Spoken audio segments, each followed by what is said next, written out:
when God set up the world and creation and the universe, including the spiritual aspects, there's a divine providence that governs everything.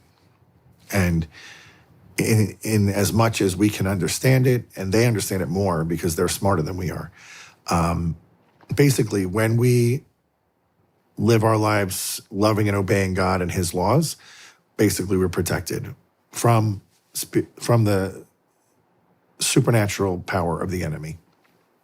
The natural power is temptation. We're all subject to that through the original sin and through concupiscence that we're all saddled with. But from the supernatural works of the enemy, usually we're protected. Now, in very rare cases, like Padre Pio and St. John Vianney and St. Anthony in the Desert, when they can't get their soul, they can just physically attack them. And so many of these saints were beaten during the night. And you would say, well, why does God allow that? Well, he allows it to bring forth a greater good. What would the greater good be? That those saints knew that what was happening, and they would be offering that to Jesus and uniting to his cross to convert their sufferings into grace to save more souls.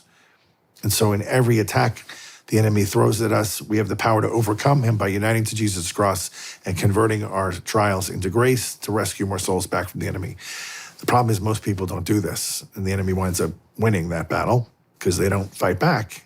And in some cases, they use the enemy's tactics to get revenge.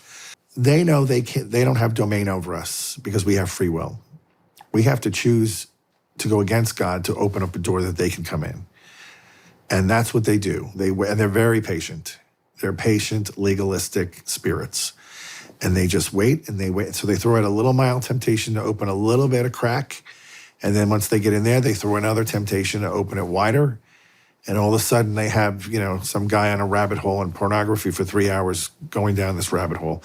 And then eventually going out and acquiring a hooker for, gratuitous sex. And now they own him.